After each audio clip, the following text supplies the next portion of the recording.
Oh, we're live now. Yes, it is me. If you're wondering, is there anybody there? That's what we need to know. Can someone throw a comment up? Because I can't see the comments for some reason. It has been a while, people. Let me go on YouTube and see if I am actually live, just to check. Oh yeah, there I am. I'm looking at myself. So there's 6 people on. Why is there no comments? What's going on? Oh yeah, there I am. I'm looking at myself. Let's have a look.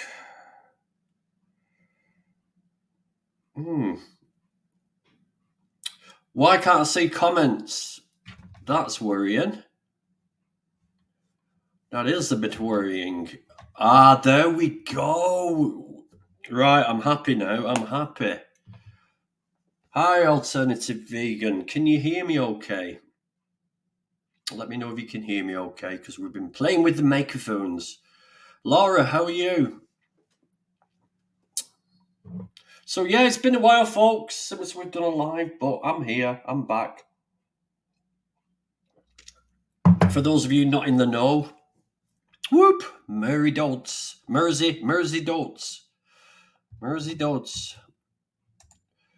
Everything is spot on. All right, there we go. We can proceed now.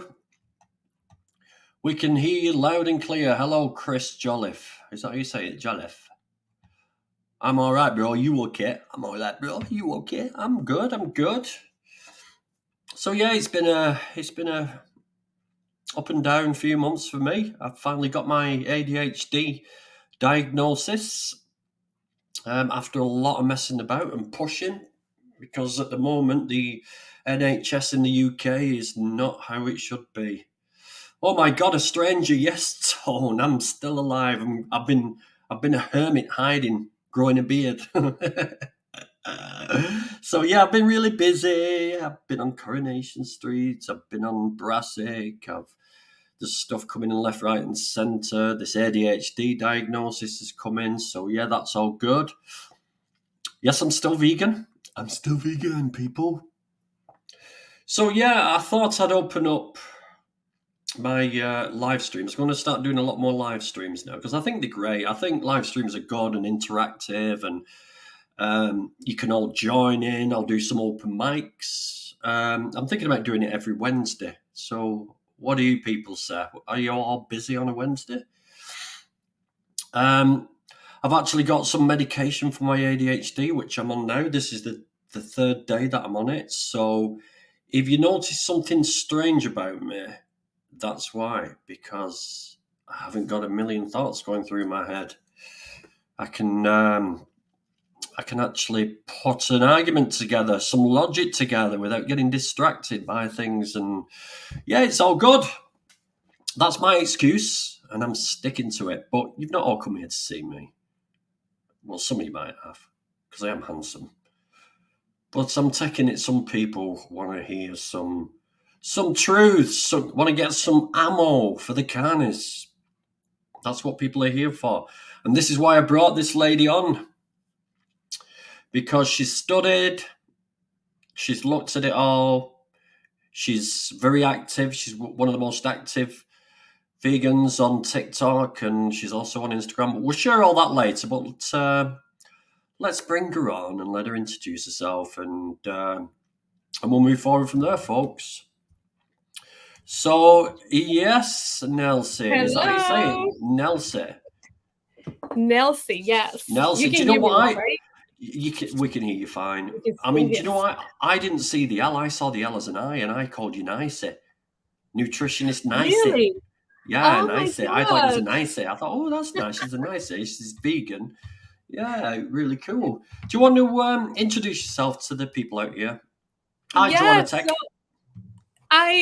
my name is Nelcy Mylonas. I am a registered dietitian nutritionist, and I am vegan. I've been vegan for 5 years now. I did it on my 40th birthday, so yay. You're 40?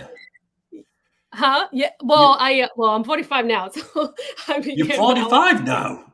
Yes. I would have even given you 40. Wow, you look amazing. No It way, must be. thank you. That's all lighter than makeup and mirrors, surely.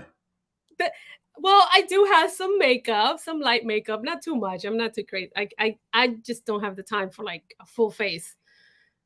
No, I wish. I suffer with that as well. It's just a pain getting up and doing my makeup every morning. So yeah. So you're very active. You've been vegan for 5 years. I'm 7 in next September. 7 years. Wow. 7.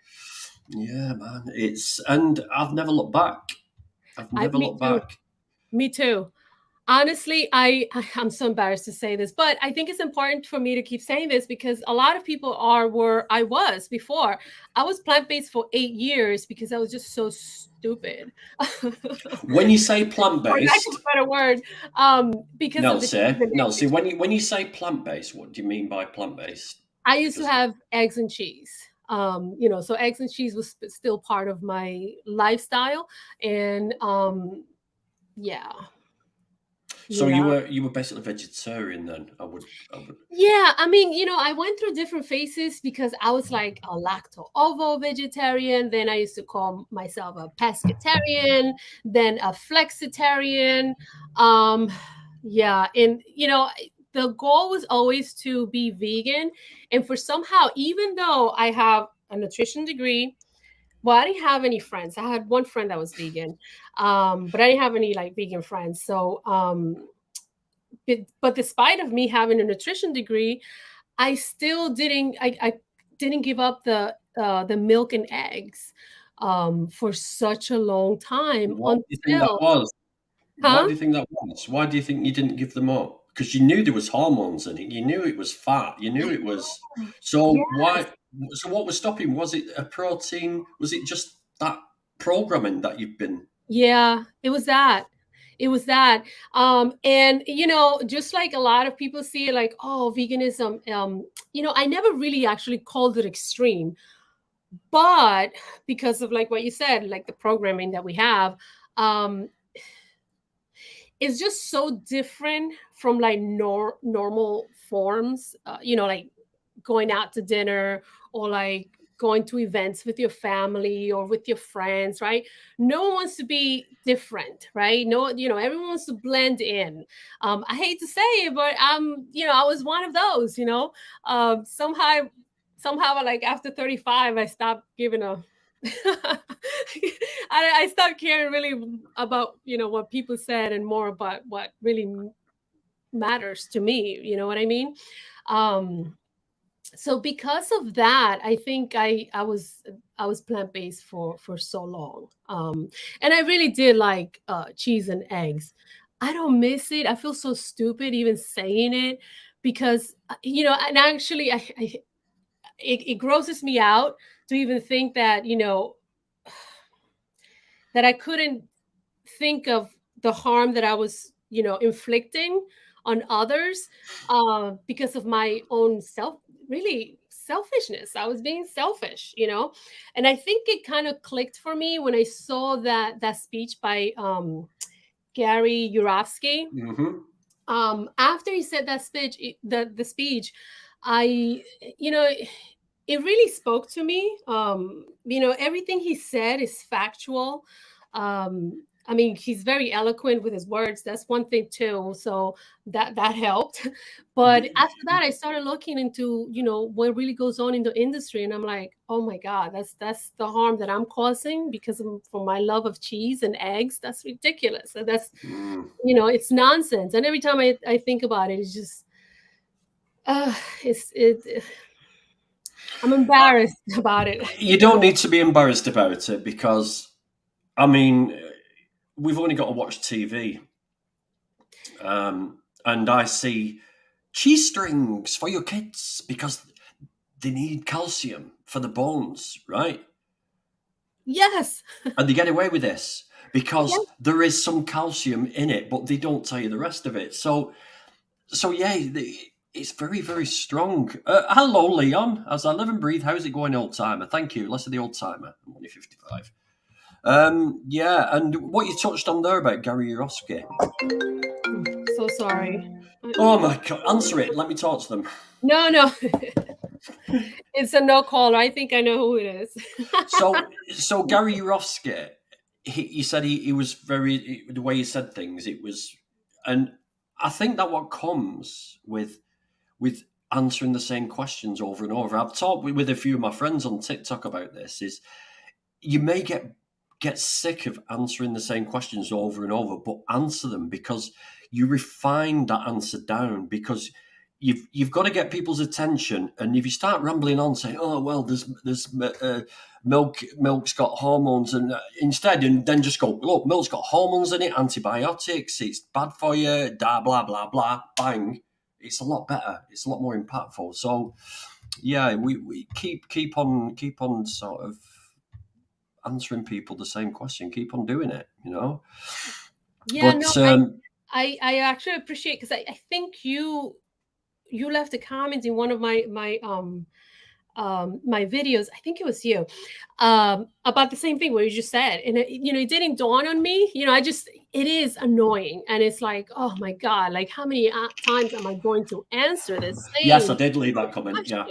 It Yeah. was you, and I'm like, you know what?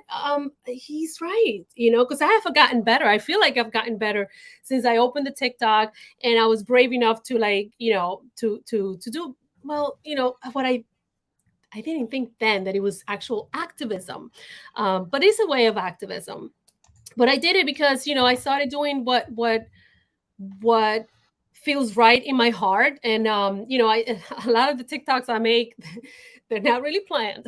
They're kind of like, I hear like a trendy sound, or I get an idea and then I do it, and I save it on drafts, but yeah, I just I really did appreciate that comment, because I do feel that I've gotten better with time by answering all these silliness. Yeah. It's Yeah. really silly. It's like you say, it's important for us to be able to deliver that message clearly, and with facts behind it. Let's You know? just flick one of your videos up. Let's have a look. If you want to follow, I mean, everybody out there, I know TikTok's a bit of a thing, a bit of a like, but it is so good at getting to non-vegans. It's amazing, and the trolling it's the same trolls coming back. So these trolls are constantly bombarded with this message. So eventually they've got to do it. But yeah, I suggest everybody should jump on TikTok, and I am going to do a video, I promise, on how to set up and how to do TikToks. And you don't even have to show your face. You can do it. You can do it anonymously. So let's. Oh, that's about me. I don't want to put that on about me. Let's have a look. No Oh my God. sound. Hang a minute. Yeah, the avocado conversation. During the last few years. They're a good source of monounsaturated fatty acids, folate, potassium, vitamin C, fiber, vitamin E, vitamin C, B6, which are all good for a good health.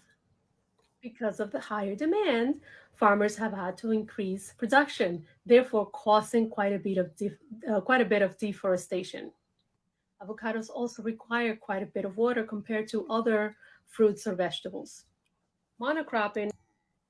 So you stumbled a little bit there, weren't you? You didn't practice that one, did you? That was No, right I off didn't. the cuff. Calling me out.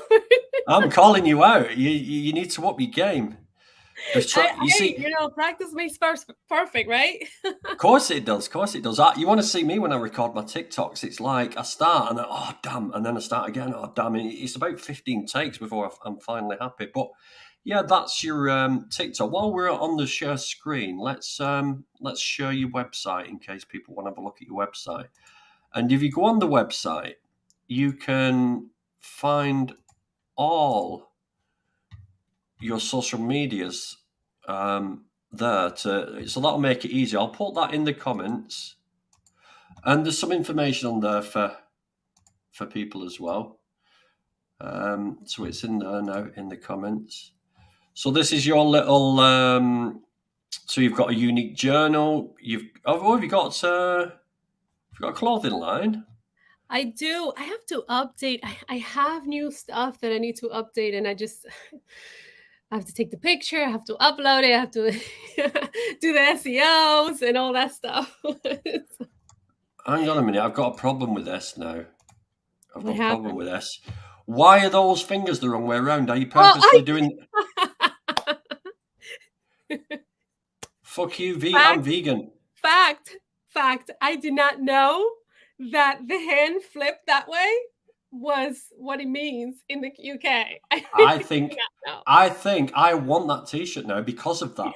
Because what does everybody else think in the comments about this T-shirt where the fingers are like, "Screw you, I'm vegan. Screw you, vegan." Yeah, well, that's why I left it. I was like, well, I mean, I guess it kind of has a good twist to it. It has got a great twist to it, but you didn't realize. But I did not know.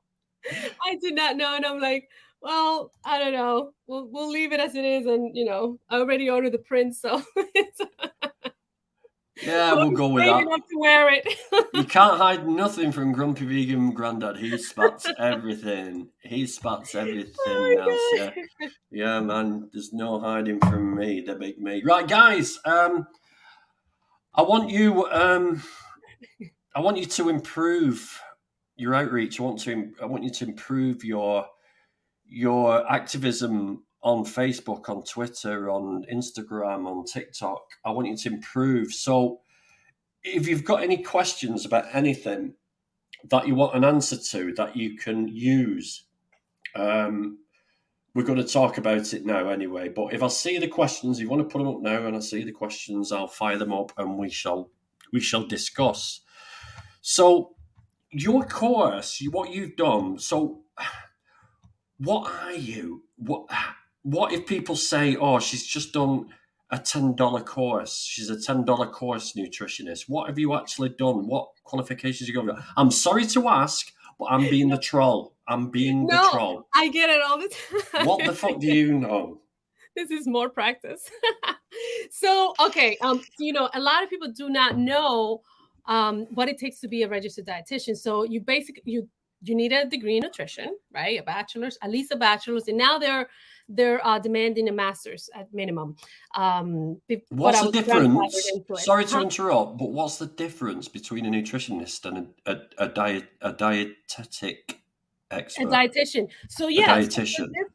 The difference is a lot, because a nutritionist, anyone can be a nutritionist, but to be a registered dietitian, first you are required to do an internship that you actually pay for. So I pay out of pocket to go into the internship, and you get weeks of learning about about long-term care, about food management, about counseling and community programs, right? So you do a few weeks of each. It takes about a year. Some programs would be 7 to 10 months. It depends on where you go to school, right? After that, you study for a state exam. It's kind of like, lawyers, doctors, nurses, right? They have to take this qualified exam, 2 to 4 hour exam, that you take. And after that, you're registered as a dietitian. Not everyone that applies to be a dietitian can even become a dietitian, because if you're not chosen to be part of the internship, you're not qualified to take the test. You need the internship, and then you take the test. If you pass, you get it. A lot of people fail, more than twice. But the spots for internship are very, very minimal. It's like a 3% choosing rate. A lot of kids apply for it. Not everybody gets it. So I was very blessed to get it. On top of that, there's only like 3 to 4% Hispanics registered dietitian. So to me, that was a big deal. And not everyone can do it, really. We're talking about a full-time internship. You're going to, as if you are going to work. You have to pay for the internship after you get your degree. You pay for the internship, and you go to these. It's like it it's on the job experience, unpaid. And financially, a lot of people cannot do it. Not Yeah, I everyone. should imagine that's crazy. Yeah. At least in my profession as an actor, I can get a part-time job and just a full-time job. With just the flexibility to go and do what I need to do. But that is like all in. It's like me going to drama school for 3 years. Yeah. I wouldn't be earning money. I wouldn't be paying the mortgage. Right. So yeah, So that is. Um, So, and then a nutritionist, anyone can be a nutritionist. You can be a nutritionist tomorrow. You can read a book and get your footing in, and you can say, I'm a nutritionist. I am a It's not nutritionist. regulated. The Yeah. year before I graduated, actually, the Academy of the Dietetics and of Nutrition and Dietetics, they fought for that title, dietitian nutritionist. So now we all have the option of calling ourselves just dietitian or dietitian nutritionist. And I chose dietitian nutritionist because a lot of people understand the term nutritionist, and not everyone knows what a dietitian is or what he or she does.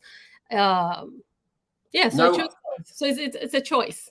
what I've read about nutrition and dietitians is that nutritionists use just like anything, any sort of evidence for stuff like, oh yeah, if you have a bit of salt in hot weather on your meals, that's good for you. They don't Right. use any real sort of scientific backing. However, dietitians are the complete opposite. They use all evidence based. Is that correct?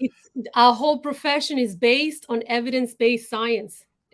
Basically, every single research out there really mandates the nutrition information that we give out. What I wanted to add to that was also we are. I need to, in order for me to keep my credentials, I need to um, either keep taking classes, right? It's a ongoing learning. It's just like doctors. You can't just become a doctor and say, okay, I know it all. You have to keep studying the profession and what's new, and read research and Of take course, classes because and be things active, evolve. Yeah, yeah, right? definitely. So, I have it because I have some master credits, so I'm good for the next 5 years. But after that's over, yeah, I need to still take classes, and um, there's a lot of ways that you can keep, your credentials. But taking classes is like, just, I guess, the easiest, you know. You know. So So let's get down to it. Nobody's given us any questions because obviously everybody knows everything they need to know. Then that's all I can assume for that. So I well done. know. We've got a full comment section full of dietitians. That's great. Yeah. So let's get through now. Let's do some true or falses. So Okay. I tell people. I had someone message me today actually about cheese, and she said, "Where can I get a good vegan cheese?" And my answer was, forget about cheese. You are never ever going to get that casomorphine combined with heavy fat kick. Right. So I tell people it's condensed casomorphine. That's why people eat cheese. Otherwise, would you eat an apple that smelled of smelly feet? Am I Right. right or am I wrong? Is that true or false?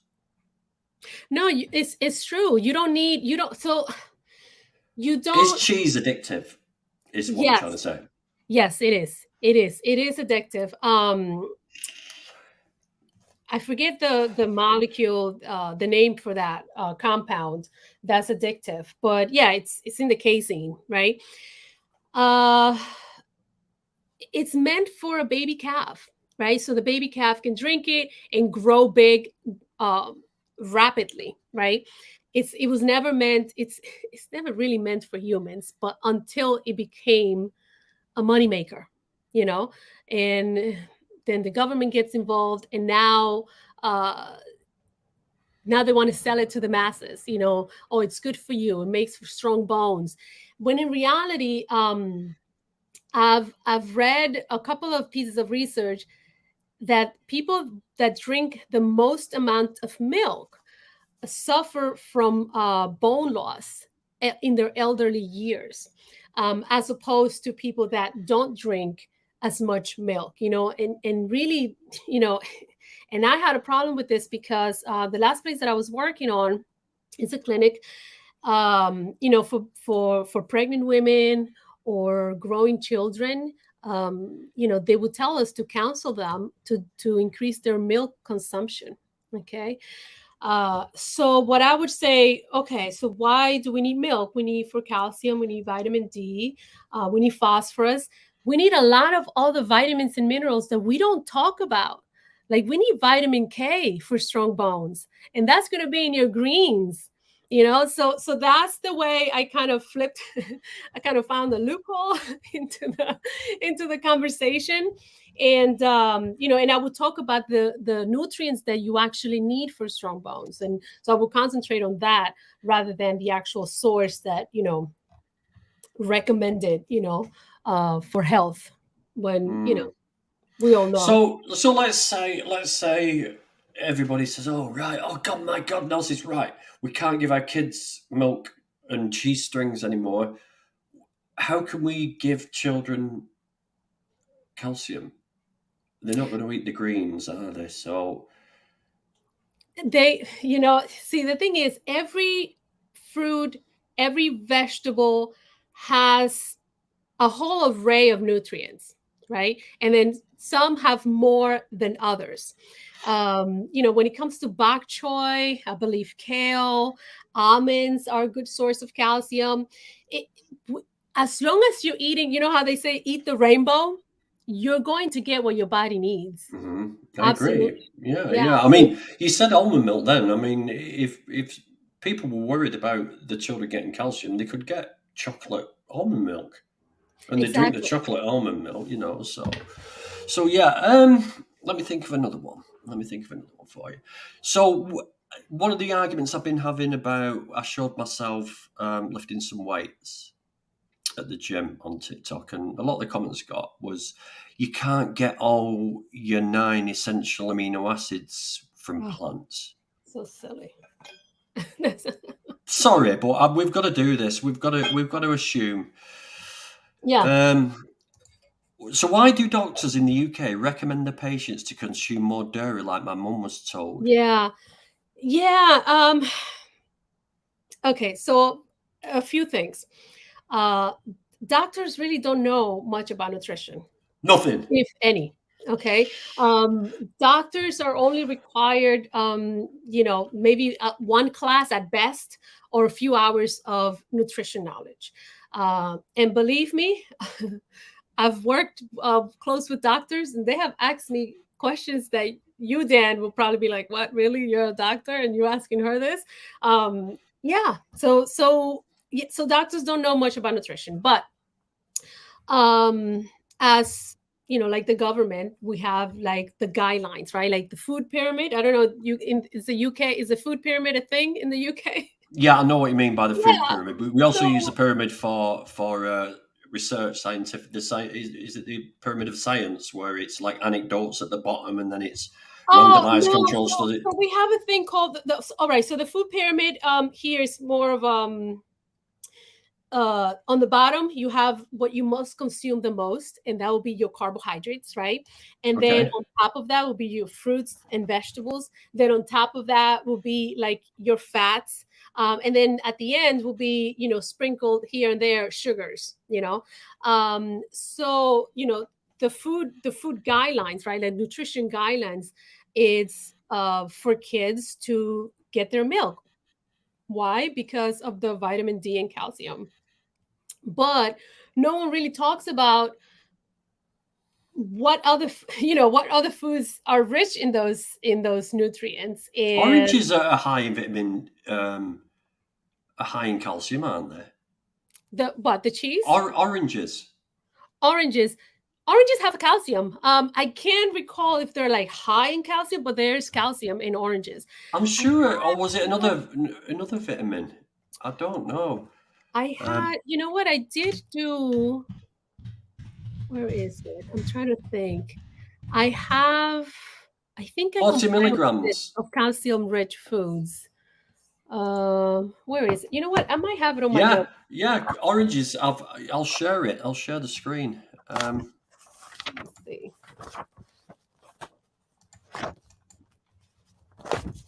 So it says oranges, unbeknown to many, oranges contain high levels of calcium.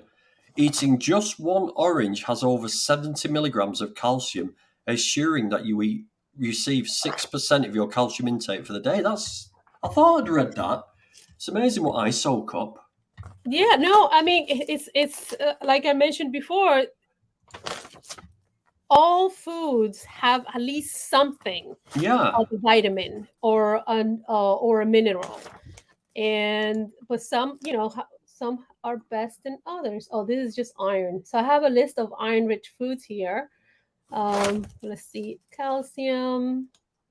Josh Banks says, I'm literally dead after being vegan for almost 5 years. Well, vegans only live for 8 years, so you've got another 3 years to go, Josh, before you're gone. The only nutrient that I would say that we need to take, but it's not exclusive to vegans, I will say, it's not exclusive to vegans, it's the B12.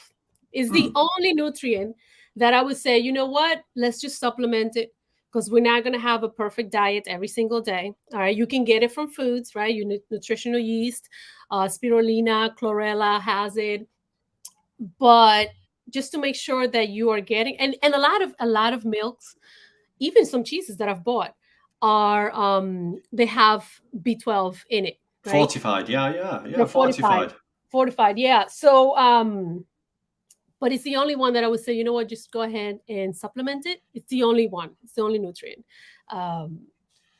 But like I said, it's not exclusive to vegans, because I have seen many people be B12 deficient, and they're not vegans. They're carnists, Yeah, and this is why there's a big thing about supplementing everything with B12. Every cereal supplemented with B12.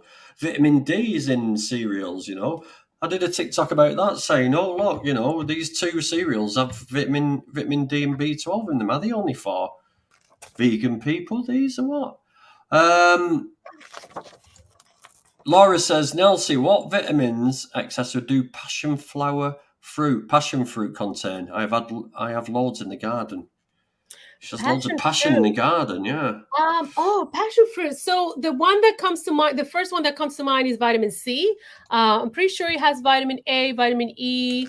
It may have some minerals, some small minerals, but vitamin C will be the biggest one for passion fruit. Anything that's kind of like acidic in a way, it's high in vitamin C. Yeah. Boycott. No. Yeah. Laura always pops up. If Laura doesn't pop up on my live streams, I'm devastated. And it's always the same message, beautiful message. Boycott meat and all other animal products of cruelty and exploitation in any way possible. And we'll do the sign from Nelcy, which is, yeah, go vegan, people. Go vegan. Awesome, thank you, says Laura. Yeah, Josh, I must be taking from my grave since I am vegan for 23 years. That's amazing. So we're going back to these 9 essential amino acids. Now, yes, from what I've learned, right, and I think it was the Game Changers that taught me this, I'm not sure, but your body stores different amino acids until they can put them together, and then they put them together. But if we eat a varied diet, we don't have to have like rice with pasta or potatoes with this. We can just eat what we want, a varied diet. And once we get them all together, bang, there we go. We've made some protein. You can get some big muscles. You're nodding, so I must be right. Yeah? You are correct. Yes. So every plant has amino acids, right? And the belief is this is where a lot of people get that belief, the complete protein belief. Oh, a vegan lifestyle doesn't have complete proteins, whatever. The belief was, um, now over 10 years ago, that we must consume complete proteins in the same meal. Like you must Yeah. mix rice with beans, or nuts and legumes together, in order to make those complete proteins, right, in one meal. We don't. As long as we have a variety of foods, there are some essential amino acids. Essential meaning that you are getting it from outside sources, right? And the non-essential amino acids are the ones that your body makes. Our body makes a bunch of amino acids on its own by mixing one with the other, right? One compound with the other, right? So essential amino acids, meaning you're obtaining it from the food. You don't have to mix and match different foods to obtain the perfect combination. You just have to eat well. Just eat a variety. And our bodies are smarter than we think. Our bodies has the ability to make the proteins with the amino acids, because proteins are made from amino acids, right? Our bodies has the ability to make proteins that it needs for the functions that it needs the proteins for, by just collecting a pool of amino acids and making it combine them together into links and make them into protein, and then your Your body. body's very clever, and people Very don't give their clever. bodies credit. We've been around for a long, long time. Our bodies are a lot cleverer than these trolls on TikTok. I mean, where are all these trolls? They're so very vocal on TikTok, and we invite them to come to this stream on TikTok, and none have turned up. Right. It's just like, it's as though they're scared. They're scared. Um, They're I was scared. at the cardiologist recently, and my heart is healthier than it was 10 years ago. I'm 61, I'm 66.5 years past my life expectancy from congestive heart failure, thanks to a whole food Wow. plant-based diet. Well, Blue That's Daisy, that's amazing. amazing news. That That's is amazing. great. That is.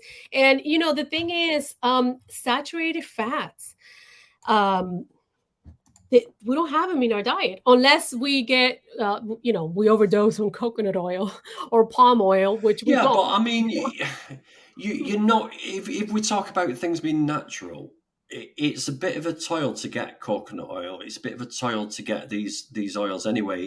It's a big process to do this. You need equipment to do it. So in the wild, we wouldn't actually do that, would we? We'd probably grind up wheat for bread and stuff like that, and we may create some oils that way. But yeah, and so is there a link between eating meat, dairy, and eggs, and heart disease and stroke?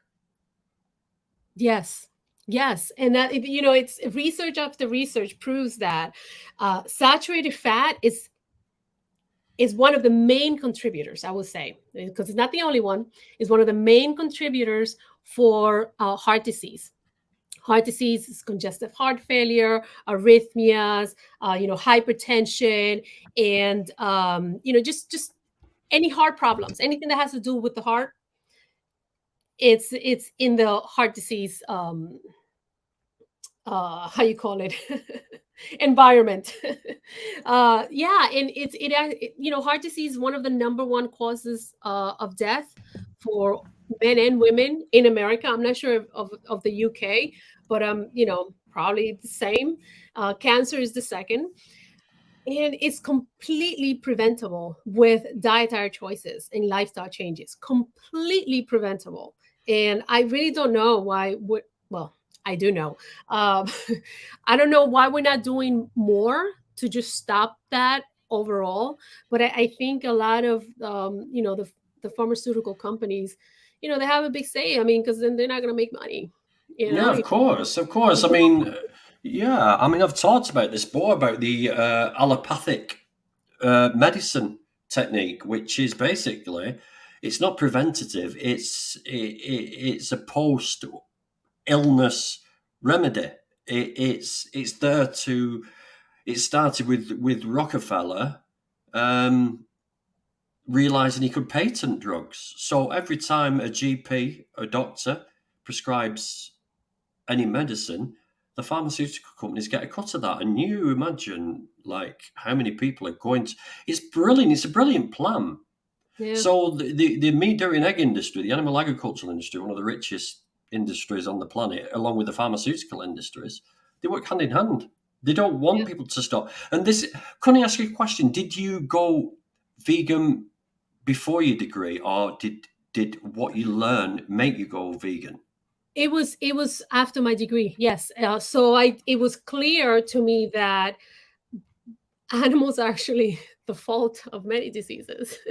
so it was after I received my degree that I became vegan. I was plant-based while I was doing the degree, and it was after I received the degree that I became vegan. But I wasn't even active like online with activism and teaching others how you don't need to consume animals, right, to for optimal health, because that's a big misconception that people have, right? So everyone, the first thing when you say, oh, I'm vegan, everyone's so concerned about your health while they're munching on McDonald's or something, right? Exactly. Oh, you can't give your kid a vegan diet. No, Yeah. come and get some proper food at McDonald's with us, you idiots. Yeah, exactly. So child abusers. It's child abuse, right? So it's laughable. It's sad, but it's laughable.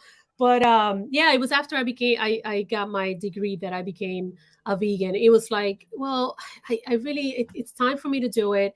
I can't just continue to do something because preventing of what others might think of me, because some people really think like, oh my God, vegan, you're extremist, or I don't know. I mean, I get a lot of in social media that, oh, you think you're better than everybody else, which we are, but Of course we are.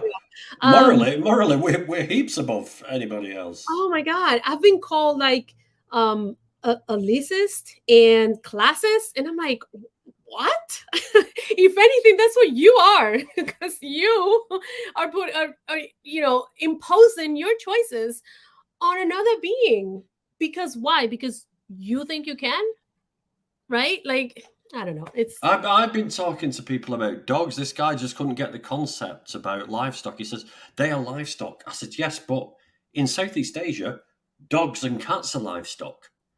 So I do know the difference between livestock. Livestock is when you oppress an animal, when you subjugate an animal and oppress it and treat it as an object and something that can be bought and sold and treated how you wish. That's what livestock is. You're taking away an animal's identity, you know?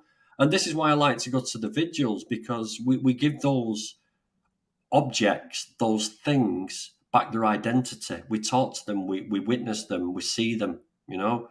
Laura come to a vigil with us and she was really brave, but it's something we all should do sometime in our vegan lives.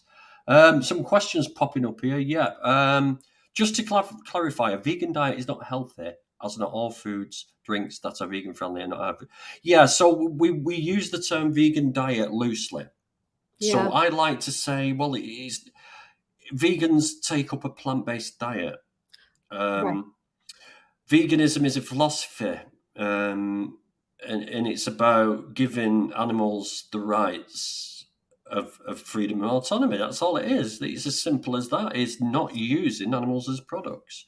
So yeah, more about this comment, because so this comment implies that vegan food are all convenience foods. There's convenience foods in a carnist diet, right?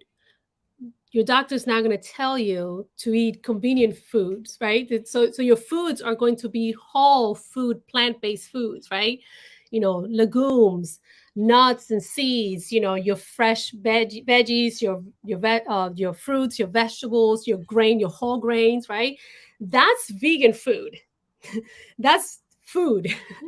Non-animal. Yeah, it's food. This is what I say. It's not vegan food. It's food. It's food, right? It's food. Yes. That's it's it. Food. It's food. And people say to me, "What about? them almonds and those avocados, your vegan food. It's not my vegan food. It's food. It's food. It's not food. it's not my vegan food. It is food that everybody eats, Exactly. So it's food without animals involved in it. I mean, So I was at the pub yesterday and I had a pint of oat beer, right? That's vegan. Oat beer. It's really strong. If I drunk about 6 or 7 pints of them, I'd probably be running around with my underpants on my head, putting windows through and doing stupid things. But that's vegan. So no, we've got to try and steer away from saying vegan diet. We can use vegan diet in the right context. Where we're talking now, we can say, right, okay, we know what a vegan diet is between vegans. We know what it involves. But to non-vegans, we should stay away from saying a vegan diet. We should. I've been trying to be more conscious of that because words can get words are very important, kind of way. So I've been trying to be more conscious of that. And in the comment section, when someone says, oh, something about a vegan diet, I clarify, like, no. A vegan diet, veganism is not a diet, plant-based is a diet, right? A whole food plant-based diet is a healthy diet. That's it. Yes. That's the healthiest diet on the planet. That's it. You said it. That's it. Do we know how long our bodies can hold amino acids? Meaning like the life of an amino acid? So that's a good question. So that makes me think of, like when you get sick and you have a fever, right? And the doctor says, 104 fever, that's when it becomes dangerous, right?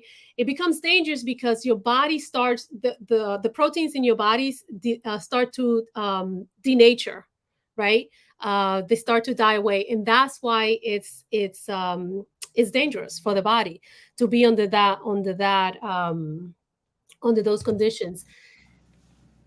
That is a good question. I haven't come about any piece of research that specify the life of an amino acid in the body. But, our body goes through metabolic processes every day, every second. Right now, your body's doing so much right now. Even if you're just sitting down doing nothing, your body is, making you think. Your body's using energy to make you breathe, for your eyesight, for the blood to run all over your veins, for your blood to deliver nutrients all over to all the organs and cells in your body, and the water, and it does amazing things in any one given second. So the idea of amino acid being in the body for long periods of time, and that's subjective, right? More than a day, more than 2 days, more than a week, right? I don't think we know that. I'm not really sure there's a way to know that, because how can you study the life of an amino acid inside of a living body, right?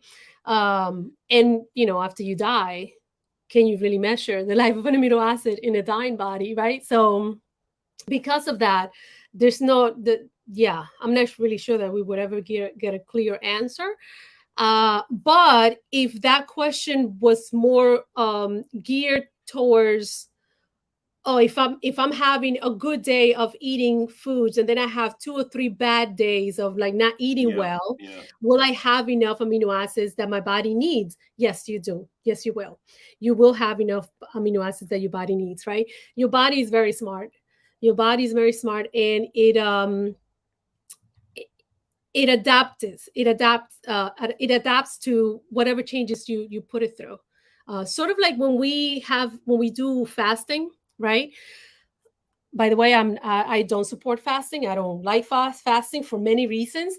But your body, finds a way to survive when you fast, because your body you still needs to do the functions. It's not like your body can take a break and say, okay, let me pause now because there's no food coming in. No, it's going to continue. It's going to find it somewhere, and it's going to continue to do the things that it needs to do to keep you alive. So, yeah. If that's what the meaning behind the question was, I think it was. I think it was. Yeah. So we've got a two-parter here. So seed oils seem to be quite a divisive topic among the vegan community. I just don't think they're necessary in the human diet. even though there are many prominent YouTubers that recommend oils as being part of a healthy diet. What's your view? So polyunsaturated fatty acids are healthy for you, but just like everything in moderation, right? You're not going to start, having so much fats in your diet that your body's going to have to compensate and, store it as stored energy for the future and that kind of thing, right? Or have extra fatty acids running free flowing in your blood cells because it doesn't know what to do with it. But polyunsaturated fatty acids, they are healthy. They're part of a healthy diet, and your brain cells actually do need healthy fats to function well. The only fat that I would say stay away from is palm oil. Coconut oil. Yeah, palm oil and coconut oil. Those two you don't need. I mean, look, if you have a recipe and you use coconut oil for that recipe and you have it any once in a while, that's fine. It's all about moderation. But don't put coconut oil on your coffee because you think it's a good diet because Dr. Oz said it or something. I don't know. You know what I mean? What? Oh my God. Yes, you never heard of that? No. Oh God, it was the most ridiculous thing that I ever heard. No. I mean, I in your coffee. Wow. Why would you ruin coffee? Why would you ruin coffee? Exactly. That's my thoughts exactly. Why would you ruin coffee? I mean, I have used coconut oil because if people aren't sure how coconut oil works, it's solid. It's a solid oil, but it goes liquid when it gets warm. And it's really good for making like protein balls. So I put like cocoa and nuts and seeds and like mash it up and make balls out of it and chop, but I don't have a lot of them because what happens is when it cools down, it goes solid again. So it holds these little balls together. So yeah, it is a really good. But personally, oils, I like to fry stuff. I think moderation with stuff like oils is fine. I like olive oil. It's very calorific. So I would say if you're dieting, stay away try to use as least oils as possible because you're having a lot of calories and you don't even realize. Is that correct? Yes. So oil has 9 calories per gram of oil. So, your calories can add up pretty quickly that way. Protein is 4 calories per gram and carbohydrates the same, 4 calories per gram. Alcohol is 7 calories per gram. And so, yeah, as you can see, oil, 9 calories per gram, it adds very, very quickly. Yeah, it does. So, Chris Grant nearly had me then. He said, I've been vegan for 7 years. And to be honest, I do get tired a lot. Tired of all the anti-vegan silly bullshit going around. Nice one, mate. I was like, is Chris Grant trolling me? I was going to ask you some questions. Yeah, what's your eating habit? Yeah, no. Oh, Katia Marinova's here. Hello, Katia. Michael asked you, when did you two sneak in late? How dare you? Right, you go to the bottom of the queue. Let's have a look. Let's roll down these questions. We all have a pool of amino acids. Every cell is made of protein, correct? So I know I don't need rice and beans the same meal, but in theory, if I ate beans today and rice tomorrow, would that be sufficient? Yeah. Absolutely. Yes. And don't forget you're eating other things too. So also if you have, nuts and seeds, it's kind of like a bean too. You're mixing two different, types of amino acids, you still be covered. Yes. Your body has the ability to pull the amino acids and then use them up and build the proteins when it needs to. Yeah. We've got the auto-correct modes out. So, so activism, Nelcy, we've got to the bottom there. I don't think there's any more questions yet, but we'll throw them in when we get there. So, how do you get active? Are you right? I'm not hitting on you, but are you married? Separated. All right. Sorry, I don't know why I asked. The reason I asked that is I wanted to know whether you had children or not. I do have children. No, they're not vegan. I know that was the question. They're not vegan. I know. I'm working on it. It's hard. How old are they? They're teenagers. One is 18. Oh, right. One, yeah. Forget it. 16. Yeah. We've had many arguments about that. Many arguments. That's it. I mean, I told Gary's in the comments at the moment, and he was talking about his parents. And I said, look, all you can do is spend a couple of weeks talking to your family. They either get it or they don't, or they will or they won't. But leave your family alone. You're not going to influence your family. It's just going to divide you. You know, it's just... And teens, the thing with kids is you've got to get them early to break the brainwashing, to break the conditioning. Once they've got to like 13 or 14, then you've got other things to deal with. You've got the hormones.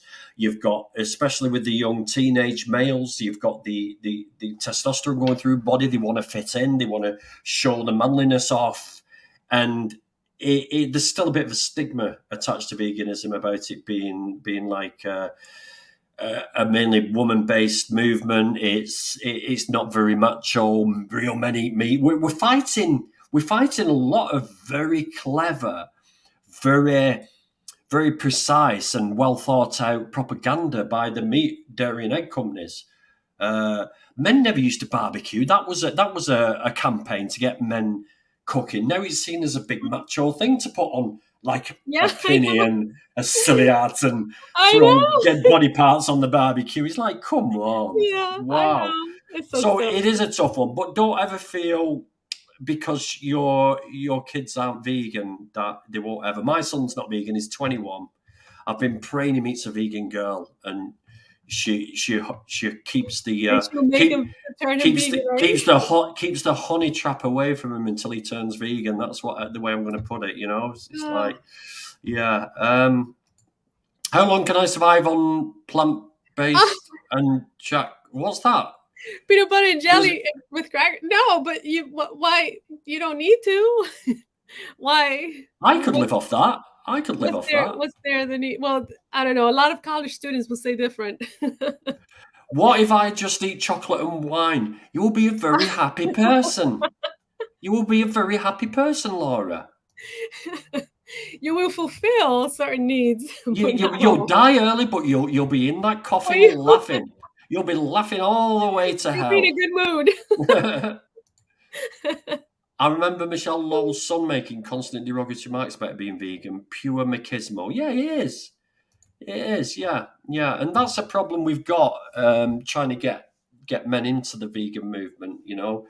I mean, I'm not a great fan of this bodybuilding, unachievable way of trying to entice men into a vegan lifestyle and to break it, because it's a lot of work to get your body like that. I know from personal experience. So there's a lot of this, and I find Instagram and TikTok is a good way in. But how would you say we could attract more men into it? I mean, I've been using erectile dysfunction as a way in with a lot of people, saying, you know, if you suffer from erectile dysfunction, you see adverts on TV a lot, and erectile dysfunction is a precursor to heart disease because it's the smallest arteries in your body that start getting blocked first. Right. Yes. Clever to say I'm a northern working class bloke who drives wagons. I'm more informed than my doctor. It's crazy. Yeah. I do find that vegans are the most knowledgeable when it comes in not just nutrition, environmental of course, issues. Yeah, environmental issues, and you know what really goes on in the industry, like behind closed door, what most people don't know, and agriculture, food agriculture, and what affects what, and how, and when, and how. We know a lot because we care, and we read, and we look for sources, we look for info, and that's what everyone should do. The resources and the info that are available to you and me, to you and I, are available to everyone. You just have to go and want to look for it, and and be open to it. You know, I've had conversations, if you can even call it that, on TikTok, and you know, I'll give them like resources, like, okay, well, read this piece of info, because they'll come to me like, oh, you know, research shows that a vegan diet is not healthy for you. I'm like, okay, can you show me a piece of research that says that? Never. I'm still waiting for the first piece of research. So I will send them research that I have saved, because when I started my my online activism, that's one thing that I realized that I need to do. Every time I read research, copy paste. I actually have a note section from my phone with links to research, so it's easier for me to just go back and paste them. And you know what I've gotten? Within 1 minute, they come back to me and say some kind of crazy statement. Oh, this says this is and that. I'm like, no, it doesn't. And you did not read 12 pages of research in less than a minute. Yeah. Like, what are you trying? Well, do you think I'm they went straight to the conclusions. Yeah, you know, Straight to the even if you go conclusion. straight. No, honestly, even if you just read the abstract, it takes longer than a minute to read the abstract. It takes longer than a minute to read the conclusion. You know, so like, come on, what do you like? Please don't. It's not a good look. Stop lying. Okay, dark chocolate, right? Now, I don't know where I dug this up from, but I heard that there's some research saying a little bit of dark chocolate is really good for gum and teeth health, right? Now, don't quote me on that one. You may have to look that one up. But dark chocolate, is dark chocolate good for us? Is it something we should incorporate in our diet? Yes, so dark chocolate actually has iron. It is actually a good source of iron, dark chocolate. Really? And it has antioxidants, flavonols specifically. And antioxidants, they help your body stabilize free free radicals, right? We get free radicals from the pesticides that they put in our foods, from the environment, from smoking, from stress, from foods. You know, we get free radicals. So antioxidants have the ability to donate a proton, right? A molecule to that free radical and stabilize it, so it doesn't produce oxidation. And oxidation leads to chronic inflammation, and chronic inflammation is the birth of many diseases. Heart disease being one of them, diabetes being another, and cancer being another. So yes, chocolate is actually healthy for you, but everything in moderation. I've got a tip. I've got a tip for the people out there. Now, before I was vegan, I used to do some meat dishes, right? But I won't say any more than that. And I used to use dark chocolate in these meat dishes. But if any of you out there are not fans of dark chocolate, you can grate it into like your vegan spaghetti bolognese, because it's a bitter taste and it doesn't spoil the taste of anything. Or you can drop it into all sorts of dishes like stews and stuff like that. So just if you get a grater and just grate a few squares of dark chocolate into your meals, you won't taste it and you'll get the benefits of it. Wow, I never. Thank me later. Yeah, I never thought about it to use it that way. I just, every now and then I get like, a need for dark chocolate, and I'll go get some, Yeah,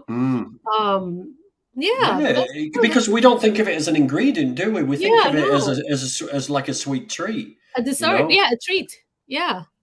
To me, it's like a comfort food thing. Yeah, and I don't know what it was you said earlier about. I've forgotten what we were saying earlier. I was looking at the comments, but it was just something about what people say, like, it was about the environmental issues. And I just laugh at some of the things people come up with about like, we're not going to use plastic straws anymore because we want to save the fish, but they eat fish. Right.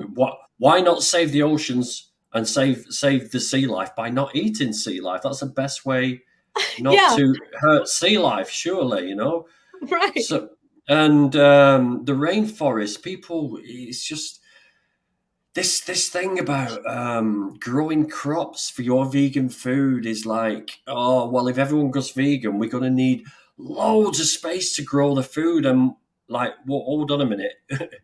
75% of the crops that we're growing now are fed to animals.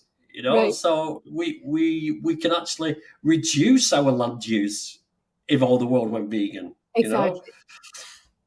but Exactly. yeah, it's just like a constant carousel. But we've got to keep on keeping on, people, because even though they may seem to be there, like they're there to annoy you, and they keep coming back with the same questions, we've got to keep doing it. We've really got to keep putting it out there, because someone might see something you've written for the millionth time, take note, and like, oh wow, I didn't know that. I'm gonna do this now. Plant foods are normally higher in magnesium, which is arguably the most important mineral. You know, I've been reading a lot. No, I haven't, but I've been seeing a lot of doctors write books alone on magnesium. So I have to, yeah, I have to really I have to get on that. I have to really get on the magnesium thing, because there might be something there for us to know. Yeah. Yeah, I mean, nuts and seed will be the most magnesium, but there's some in legumes too, and in smaller portions in vegetables and grains, but it will be more beans and nuts and seeds. Yeah. Whoa, hold on a minute. Vegan chocolate orange bar. What? Where did you get that from, Gareth Holmes? Where is this vegan chocolate orange bar? Tell me now. I need to know. Chili as well. My God. What? Where? Are you in the What? UK? Getting better. Are you? What's It's got to going be on? the UK. Don't gatekeep. I really like green and black start mint. It's the best mint choc ever. Oh, I don't like mint choc. I don't like mint chocolate either. I'm Yeah. not a lover. I'm not a lover. Chris Grant, you're just weird, man. You're just a weird No, vegan. no, leave him alone. He's great. Yeah, you could put dark chocolate in smoothies What was and that protein protein shakes. shake? Yeah, The I protein think shake he's with milk? Yeah, I think he's Yeah. referring to putting dark chocolate in. Yeah. The dark, you know what? I actually do it in my oatmeal sometimes when I have that sweet tooth in that time of the month. My oatmeal, and I think it's great. Yeah. Yeah, put it in stews. You can't taste it. It's bitter. It's not like putting sort of something really like a I spoonful of sugar never in it. thought of that. You I know, never thought of that. I bet it'd be nice It's in curries another as layer of well. flavor, Yeah, of basically. course, of Yeah, course. that's amazing. That's really, I'm really gonna try it. I just do banana, cacao, ginger, soy milk smoothies. Nice, nice, Leon. Ooh. Yeah.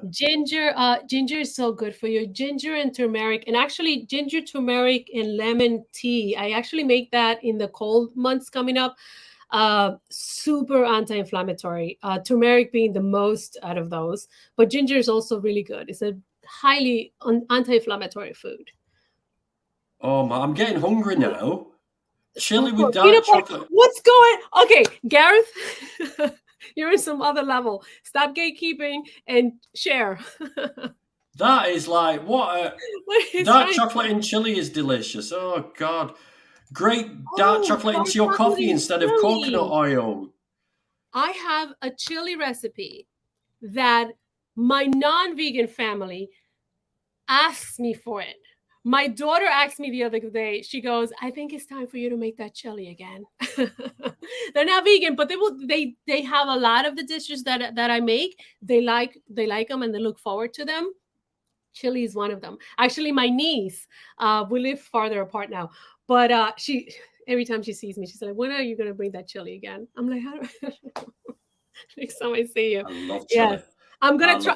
And you know what? I'm going to try dark chocolate on the chili next time. Yeah, you won't look back. Let me know how you get on.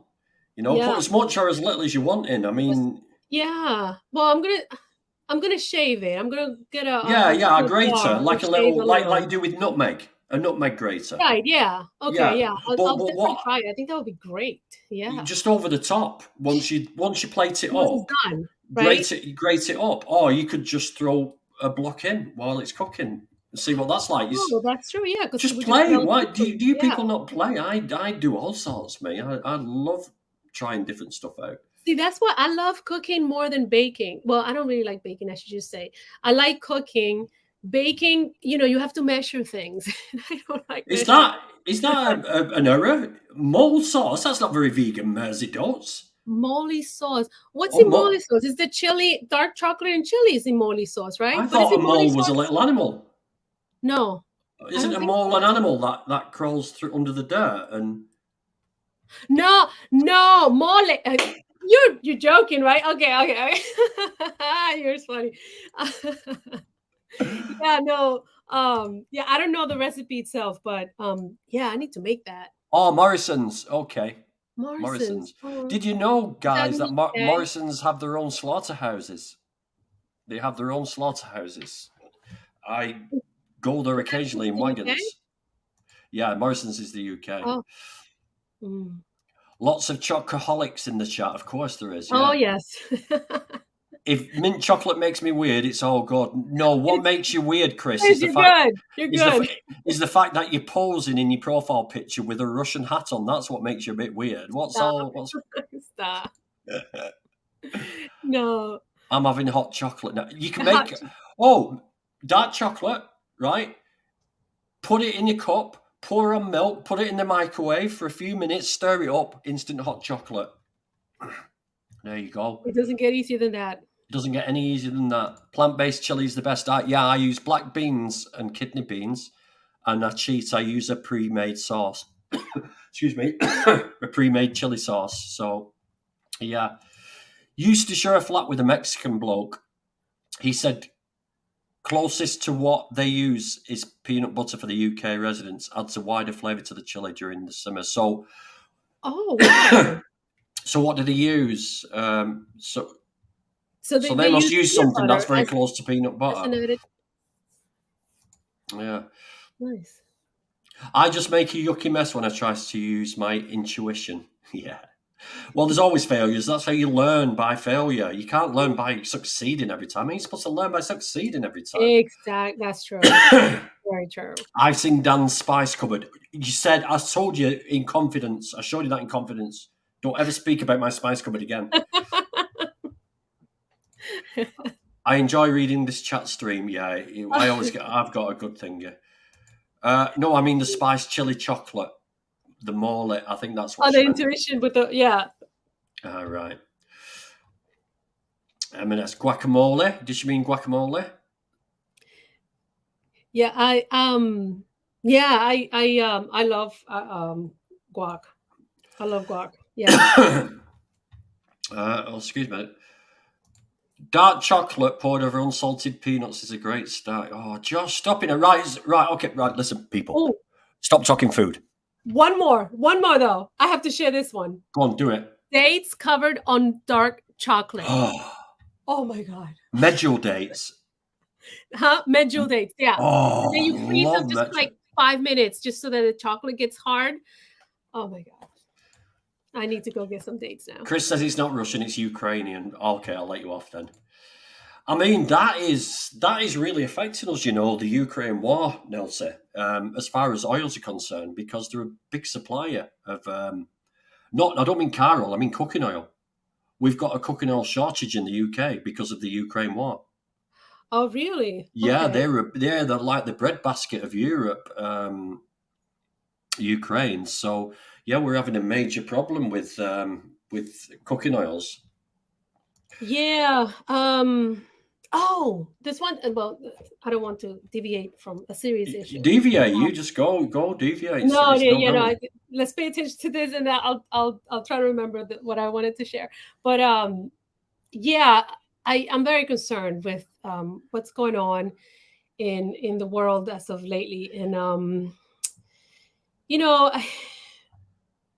I wish I could do more. Like I really do feel sometimes a little not hopeless, but what's the word? I don't have a word for it. Useless. Yeah. Basically, yeah. Like I can't, you have to depend on the higher powers that be to make it right, and those are humans, and I don't trust people. Yeah, I don't know. I wish I could say more. It's just, I mean, the whole thing is just like ridiculous. I mean, we've got the COP what is it now? Is it COP27 talks? COP26 in Egypt, and China haven't joined. And China said, "Oh, we're gonna use coal now because America sent over a diplomat to was it Tokyo or Shanghai or somewhere like that, and it offended the Chinese. So they said, right, we're not going to join COP26, and we're going to burn more coal now." So, Yeah. and the Chinese are very closely linked to the Russians, and Yeah. yeah, it's not good. But Messy. China supply most of the world with a lot of stuff. So again, money talks. Yeah. Money talks. Everybody's in each other's back pocket. I mean, look what it's done to the prices of fuel in the UK because of the war. Because the Russians supply an immense amount of gas to Europe. But I've got a friend who's a filmmaker who's escaped from Russia. He hated what happened over there, and he's escaped to France now. I can't say where because obviously they've Yeah. got a reputation for chasing down Russians and doing horrible things to them, like poisoning them. But yeah, it's not good, and of course we've got the problem of animals suffering through all this as well. Don't forget the non-human victims of all these wars. Global warming, everything that's being initiated by our pure greed, pure greed and aggression. And that's basically it. It comes down to greed and money and power. It's sad. I many times I do wish that I could do more. Like right now I started with online activism. I do eventually want to do some on the streets activism. I would love to volunteer at a sanctuary. I don't have the time right now, but that would happen in the future.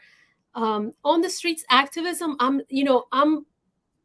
I'll be honest, I'm afraid of people. I'm very afraid of people because people can be aggressive. And yeah, I can understand that, and there's a lot and I think, do you know something? Can I give you a suggestion of something great that you could do? Is start doing a series of videos that we could all use to answer every question with like, that's what I want. I want a resource. You are on the spot. Listen, I had this idea the other day, and I told it to a mutual friend of ours, and he goes, "Yeah, do it." So I was thinking of a book idea for the future, but I said, because I told him I'm so sick of all the comments and us having to repeat ourselves and repeat ourselves and repeat ourselves, and me having to give people resources and resources and resources, that I started to compile in my Google Drive, answering those questions, and then the resources on the bottom. I think that's a great idea. I could start a YouTube series answering those questions. Or even just a YouTube, not YouTube, Instagram stories. Just do a separate account, and maybe like, are oils bad for you? And then you could go, blah blah blah blah. No, they're not bad for you. However, if you're dieting, maybe don't use a lot of oil because they're very calorific. Blah blah blah blah. Is meat proven to cause heart disease? Yes, it is, because this study says so, blah, blah. And that'd be great. Then we can share that to our YouTube. We can share that to our Facebook. We can share that to our TikTok. We can share that to Twitter. And I think that would be great, Yeah. That's where your strengths lie. That's where your strengths lie, I think. Street activism. If you go to a Cube of Truth or We the Free event, if you want to try it, just stand there and watch. Because that's what I did. Believe it or not, I might come across as a confident person, but I watched for a while. And then when you watch people, you're like, right, I'm going to have to do the next one. I'm going to get the next one. And then once you do talk to someone face to face, it's amazing, because it's amazing how all of a sudden when they say, well, I need protein for my bodybuilding. Well, hold on a minute. No, you don't, and it's amazing how once you're under pressure to speak to that person, everything comes and you feel great after, because those people walk away a little bit more educated from before they met you. And you will get, and you don't even have to, you could go there and not speak to a single person, just watch, and then go the week after. I know what you mean. It's very hard to talk to people, but it's the most impactful outreach I've ever done in my life is face to face. Wow. Okay. That says a lot. It is, because those people can't run away. Go to Mr. Google and get that egg study from the egg industry, or the dairy industry's propaganda leaflet, and come back to you. They haven't got that luxury. So and then this is what I mean. You learn to refine your answers, and once you say, "Well, no, that's wrong because A and B," you're more convincing. Yeah. And I always tell people to go and see the animals, go to a vigil and see the animals, because when you do talk to them, you can say, look, I've seen those pigs in that truck. I've looked into the eyes of those animals, and it's so impactful. It's so impactful because you've seen it for yourself. I've heard the screams of those pigs before they go in the gas chamber. Laura's done it with me. It's horrible. Laura had PTSD for 2 weeks after coming and standing outside there. Leaflets are great. Let's have a look. We'll get loads of suggestions now. Nelcy, you can put what you already know into place to help people. Dan read my mind. I think it's a great idea. I'm gonna take it to heart and really get on it. Yeah. Earthling Ed has produced a PDF book of every argument to put to vegans. He did the TED Talk, right? Yeah, so he's done it. Yeah, he's done an actual book though. He's written a book that you can download. But what I'm saying, Sarah, is that Nelcy has got a different qualification from Ed, and I know veganism isn't all about food, okay, and veganism isn't all about diet. However, veganism is 95% about the food. Once you give up eating meat, eggs, and dairy, you have dropped your abuse of animals down to the very bare minimum, and the rest of it, the fashion, the makeup, the household items tested on animals, your shoes, that is sort of like. So I think Nelcy can bring a different angle to it as well, because a lot of people, like it or not, do go vegan, right? They go plant-based. We know that. People do go vegan for health reasons, like I did.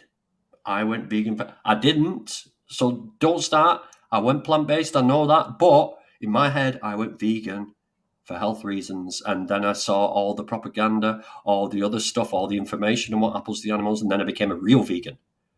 But we can do that. We can do that. I believe that we should use anything. I've even told people on TikTok that my hair grew back because I've been vegan. I don't care. I'm telling them lies. I can jump over houses because I'm vegan. Because some of the bullshit that the animal agricultural industry feed us, like you need milk for healthy bones, it's like biggest lie on the fucking planet. Biggest lie, yeah. Biggest lie on the planet. So yeah, screw you. You're gonna lie. I'm gonna fucking lie. There are so many non-vegan nutritionists and dietitians making videos on social media. So why not just do it? Why, Nelcy, if people do a course like you've done, if people qualify like you've qualified, why are they not vegan? I think the brain, can I call it brainwashing? It is brainwashing. Yeah, of course it is. Yeah. But I mean, it's indoctrinated into us. Like we're born into believing that it's healthy for us, that we have a nutritional need. Right. Let me stop you there. But you've learned dietetics. You've learned nutrition. So it's there in black and white in front of these people that eating meat is not good for you, eating dairy. Whether they're brainwashed or not, the facts are there in front of them. Why are they not advocating for a plant-based? Let's go plant-based diet. Why are they not advocating for a plant-based diet? That's a good question. I don't know. It's I weird, really isn't it? don't know. I think you have to at some point make the connection between, is it nutritionally necessary and is it ethical, right? I think when you can, you can acknowledge both of them, I think that's when you make them whole, because and I'll say this, and this is a dangerous statement, but where I got my degree from, they get money from the meat and dairy industry. Yeah. Sad to say. And that's, the biggest association from nutrition, right? They are the parents, the know-it-all when it comes to nutrition. But they do receive a lot of monies from these industries. I've known dietitians that have gotten excursions to dairy farms, everything paid for, just for them to talk about it on social media. So Well, anything they can that's do, hard to we answer. can do better. So you're our silver bullet in our arsenal. So we need more like you, Nelcy. I mean, could you not? Can you teach now? Are you qualified to teach now? Yeah, I actually, okay, so going back to the serious issues that are happening in the world right now, I did go back to getting a 9 to 5, right? Because I get scared of, how financially the future is going to look like. And I do have a small private practice, but it hasn't been doing that well. I mean, it has the ebbs and flows like every business, right? But I think the ebb the ebb phase has been long. And uh-huh. So do you advertise as a vegan business or a plant-based Yes. business? No, good question. You know, and that goes back into me trying to really set the tone between the two. Okay. I advertise as both right now. But I do, when the opportunity comes, I made that distinction. I did a nutrition talk, and they're bigger on Facebook, and they did ask me what's the difference between plant-based and vegan, and that was like a great opportunity for me to differentiate the two of them. um and that's, and it's tricky for me to do that because I'm a registered dietitian, so I talk about nutrition, right? So as a dietitian and looking at the nutrient content of foods, right? So plant-based, just like you asked me in the beginning, what kind of plant-based were you, right? Plant-based can be so many different things. Plant-based could be, oh, I have cheese every once in a while, or I still have a lot of, cheese and eggs, or I See, make I have a cheese problem every with once that in because a while. I don't see that as plant-based, I- you know, right? yes, We and that's plant-based in the UK, right, is you're vegan for health. So if I say I'm vegan for health, that means you're plant-based. right. Uh, So There isn't, and there isn't that clear distinction here in the US. my point to Um, you though, Nelcy, right? And I want people. Hello, Roger. Hello, vegan, of course. Sky. Um, I want people to either go for me or against me in the comments, but I wouldn't be offended if you didn't advertise as a plant-based or vegan nutritionist in your practice. If you could get people into that place, you could use that as a way in and suggest it to people. But do you see where I'm getting at? yeah. You don't need to advertise that you're vegan or that you're plant-based. Do neither. Do neither. You're a nutritionist. You're giving them nutritional advice. Just because you don't state that you're plant-based or vegan, it doesn't mean that you can't get meat eaters in there and say, well, actually, no, meat will kill you. Meat will give you heart disease. You're not breaking any code of ethics there, are you? No, I'm not. And honestly, you know what? Most of my clients are not vegan or plant-based. They want to be plant-based, and some would like to get to being vegan. But yeah, a lot of them, they still eat meat and fish. And I give them all the, when I do a whole assessment, and we do meal preps, and we do, we do a whole meal plan, and I give them the foods that, from all the nutrients that they need. So why do people um, come to you in the because first place? because they want to be, because they know plant-based is healthy, because this is a common knowledge that we all know. Well, I Yeah. wouldn't say all, but most of us know what's healthy foods, right? Like Yeah. most of us know, it's a common knowledge, right? But a lot of times, if you're used to having a certain kind of diet, right?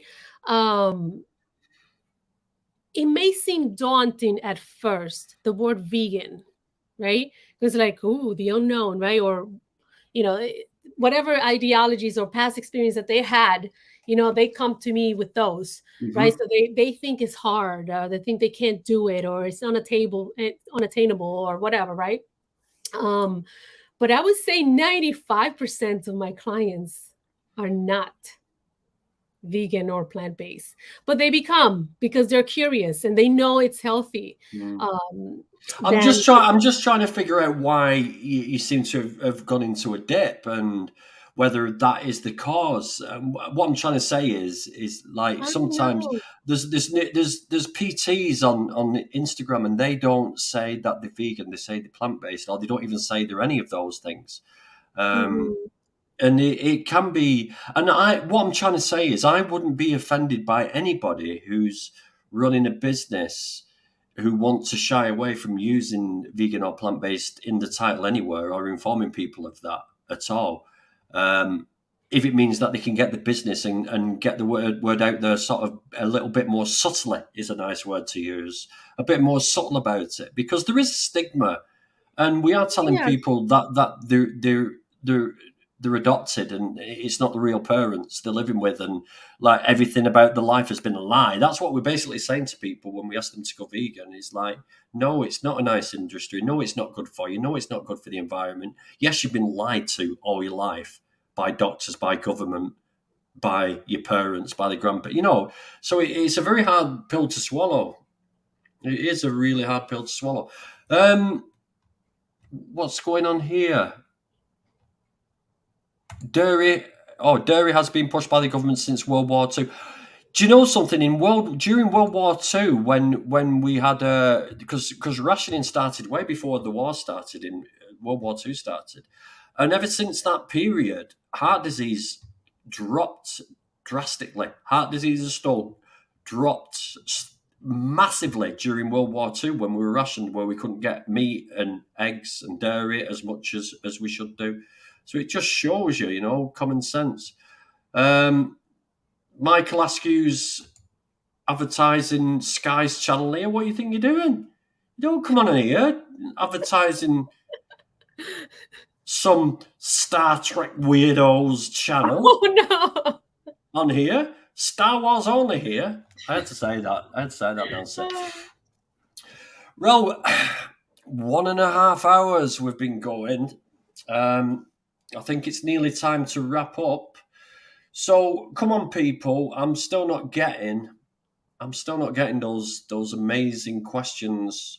You've got another 5-10 minutes to throw some questions out for Nelcy, who's studied for so many years, so you can just thrash those trolls. We need you. We need to thrash those trolls with science and facts. I know you've gotten this in the comments yourself a lot. Crop deaths, right? Crop deaths. Okay, give us your answer on crop deaths. Yeah. So this is okay. So every time, like, I feel like I have exhausted an answer, I go back and I look for more info. And this is what I found, because I'm not going to repeat ourselves from what we always say, right? Crop deaths, you actually they are actually contributing to more crop deaths than we are, because they're having to harvest those foods to feed the animals that they're eating. But wildlife, there's a lot of wildlife, like foxes and wolves and other wild animals that are being killed by the industry to protect cows and chickens or whatever they have as livestock. I forget the number, but it's pretty. I want to say is in the millions of these wildlife deaths, and that's adding up to the deaths of the animals in consumption. Because they're killing animals, wild animals, to keep those animals alive and safe, right? Because that's money. for the farmers. And that's something that we don't talk about a lot. I didn't really know much about it until I started looking for information about it. And that's another thing. That's why we get to know all these things, because of all these trolls. And we exhausted all these answers, and then so we look for even more information. And but you tell these trolls this information, and it's like deaf ears. They don't want to hear. They move the goalposts. They move the goalposts. So I said exactly that. I said we use 75% of this land's growable surface to grow plants to feed animals, which in turn feed less animals. And then the next thing he said was, yes, but most of those crops are edible by humans. What? No, so land, to 80% of land being used to grow crops, that goes to animal agriculture. 20% goes for human consumption. 20% right now. And that's feeding the vegans and the non-vegans. So I really don't know where they get this info from. Like the logic, it just doesn't make any sense, Menopause, wow. I have a dietitian of mine. She just got her PhD, and she got a book on menopause. I need to know this because my wife's going through the menopause. Now, it's great in winter because it's like having a hot brick in bed with you, It's nice, but I keep telling my wife, right, and tell me if I'm wrong. I said, stop drinking dairy and have some soy milk because it's phytoestrogens and it will level out your hormones. Am I right or am I wrong? Yeah, so the menopause is all about hormones, right? The hormones, they start going out of whack, because your body's going through changes. You're going from your uterus, functioning a certain way, to now not functioning a certain way, So all these hormones are fluctuating and sort of like finding that level ground in your body. A healthy diet, it helps, man. Nothing specific in nutrients. And I've been hearing about magnesium when it comes to menopause. But physical activity, managing stress, eating a wide variety of foods, that all plays a part in menopause. But, menopause is more about the hormones. I'm not, I would say I'm not qualified to answer that question fully, See, segue. A lot of dietitians, they specify in different niches, right? So like I know a renal dietitian, I know a menopausal dietitian, I know hormonal hormones, well, female hormones dietitian, and plant-based dietitians, right? What's the other one? Diabetes management dietitian, right? So there's ways that we can concentrate on different niches to increase our knowledge, right? So we all know about all these things. We are taught the same things, but when you niche it down, and you remember I said we have to take classes and courses just to keep our credentials. So they start taking classes and courses to keep their credentials, and it's on that particular subject. So when it comes to specific things, people should always look for a dietitian that specifies on those things. So, and I guess going back to you to the statement you made earlier about me not niching down on plant-based and vegan. And I did think about that for a while. I'm like, should I niche down? Should I be more broad? And I just feel that I am more authentic that way, because it's like, okay, this is me and this is what I have to offer. I'm not going to paint it in any kind of way. If what my knowledge can give you is what you actually need to improve your health, I'm here for you. You know what I mean?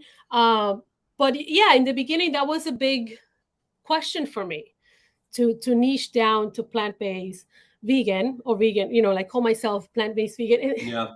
And I still struggle with it, if you can't tell. I still kind of struggle with it because I have to meet people halfway, right? Because I have to acknowledge that not everyone knows what veganism is, right?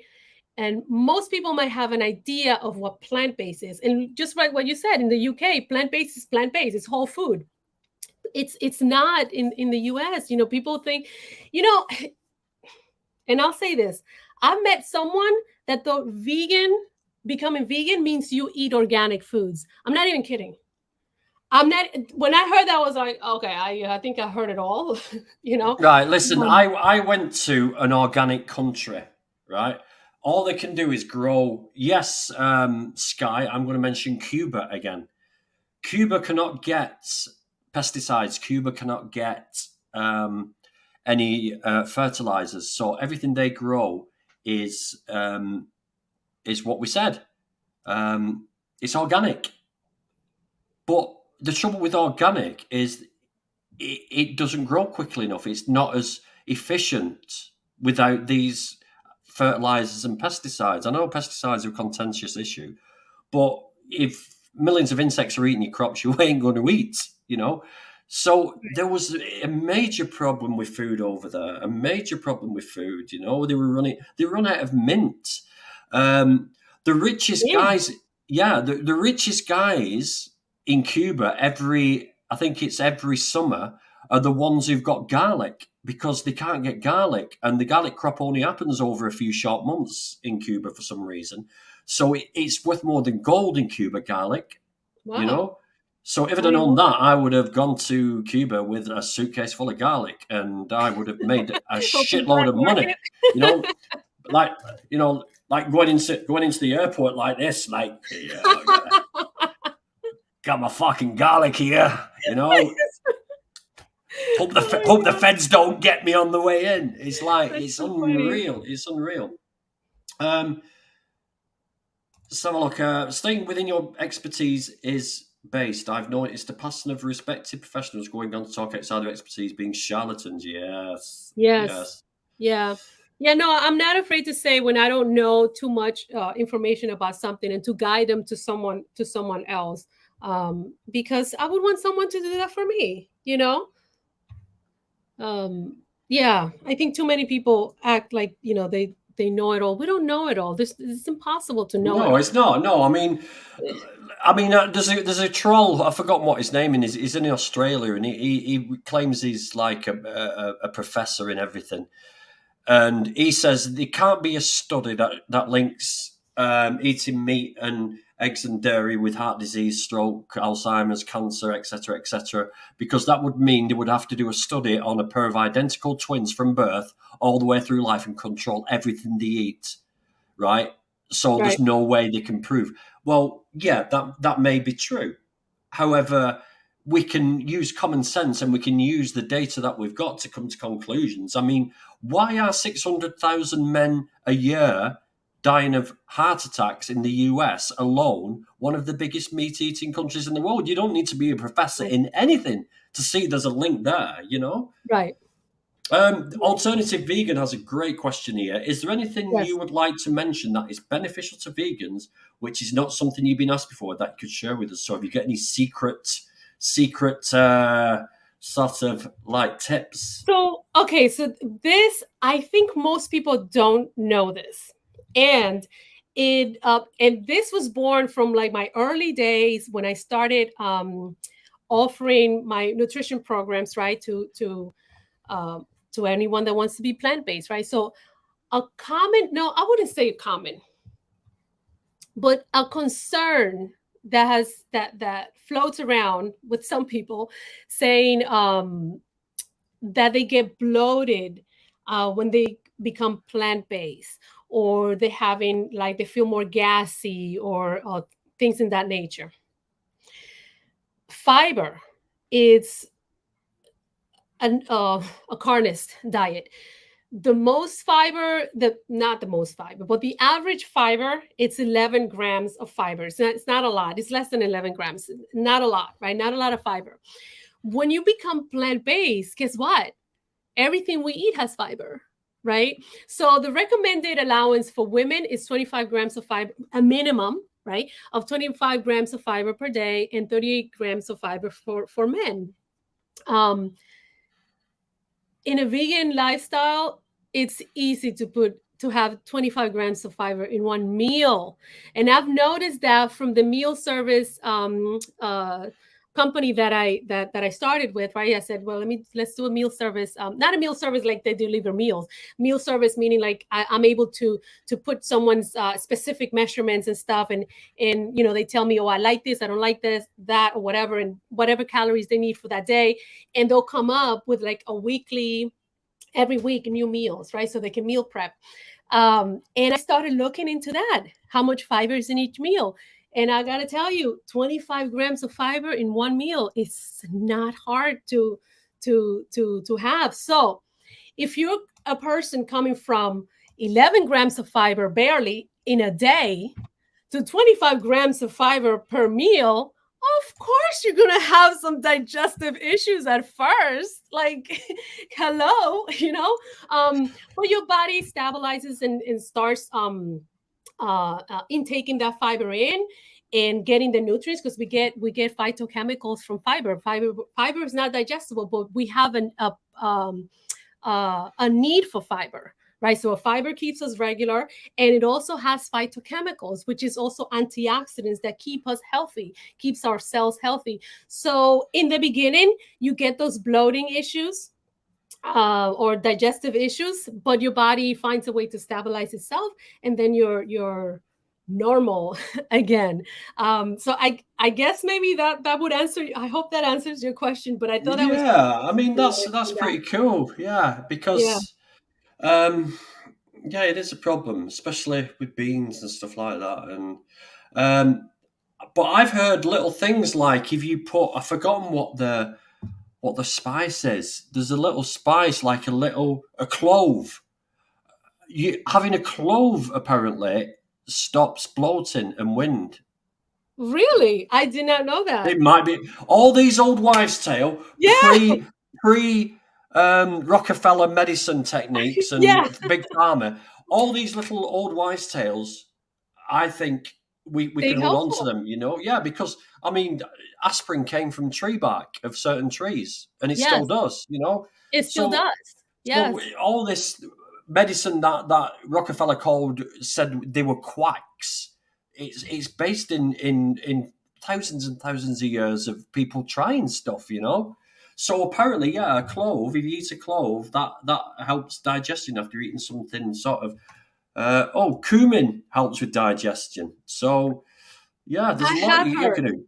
That cumin helps with digestion. Yes, I've heard ginger is good for migraines. Nausea too. Nausea. Yeah. Right. Well, listen. It's been great talking to you. This was really good. Thank you so much for inviting me. This is amazing. Well, no, because I've got to do something. I've got all these people who rely on me to sort of keep them entertained occasionally, and I've been very, very lazy, but I have been very, very busy with other stuff. But yeah, I am going to try and get one of these a week now, a live a week, and get people on from whatever walk of life they are, and let's just have a chat. And it's just nice to link up with everybody and get ideas out there. I really would look forward to our sort of little idea of getting us a resource that we can use, a video resource, so we can just go bang, there you go, troll. That'd be a really cool idea. So keep me informed on that. And maybe we'll have you back once you've got it all started, and we'll get it out there and see what happens. What do you reckon? Yeah, no, I think that's a great idea. I mean, I'm so thankful for you to bring that up, because I didn't even think about that. Sometimes the answers are right in front of you, but it takes like someone else that's out of the equation to see it from a different point of view. Of course. And I bring that in, and it's like, aha, yes, you're right. I mean, you're practically. Let's have a look. Where is it? That's what have I done? Oh, there it is. So you're practically there with this, So each one of these could be, if each one of these was canines, though. Right. Essential amino acids, though. Meats and cancer, you could have each little one, so then we could all just go, oh, there we go, bang, there we go, there's the answer. Yeah, mate, look at this. now come back with something. So yeah, look forward to that. Yeah. But yeah, listen, it's been great having you on. Just to piss off Sky, Star Wars or Star Wars?